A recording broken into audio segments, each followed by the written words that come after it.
Նախ այս պահի դրությամբ քանի ընտրող է այս ընտրատեղամասում քվեարկել եւ ինչ խախտումներ է արձանագրել։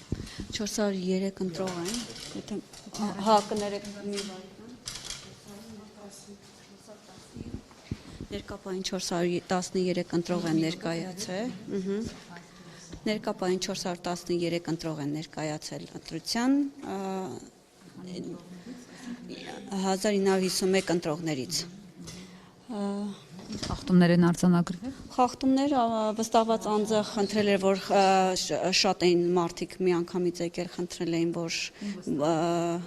Հանրապետության կուսակցություն, եթե չեմ սխալված վստահված անձը, խնդրել էր, որ հոսքը մի քիչ դադարեցնենք, դադարեցրել ենք տեղում կատարել ենք իրանց ասածը, եւս մեկ միջադեպ, որ Հանրապետության կուսակցության անդամը մոտեցել էր, որ վստահված անձերից մեկը ինձ օգնել էր աղբի տոպրակը բռնել էր, ես աղբը դատարկում էի, բողոքում էի, որ իրավունք չունեն վստահված անձը քեզ օգնելու, աղբի տոպրակը բռնելու։ Այդ միջադեպերը Գրանցվել են գրանց համար։ Իհարկե անպայման երկուսն էլ գրանցվել են, այլ ինչ միջադեպ ունեինք, որ Նախ Հանրապետություն կուսակցության անդամ, ավականու անդամ Անի Խաչատրյանը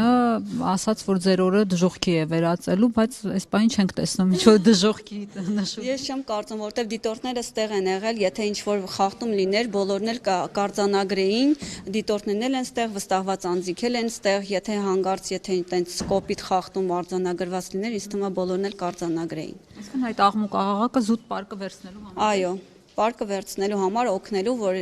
բռնել էր, ես աղբա դատարկում էի, միայն դրա համար։ Բայց դժոխք չկա այստեղ։ Դե ներկապային, եթե տեսնում եք նորմալ հանգիստ աշխատում ենք, ոչ մի դժոխքի վերածելու բան չկար։ Բավարարված գնաց Անի Խաչատրյանը։ Ես իմ չեմ կարող ասել, հույսով եմ, որ տենց դժգոհություններ չեն լինի, որտեվ ես չեմ կարծում, որ տենց ինչ-որ արտառոս դեպք ա եղել, որ տղամարդը օգնել ա կնոջը, պարկը բռնել ա, մենք դատարկել ենք։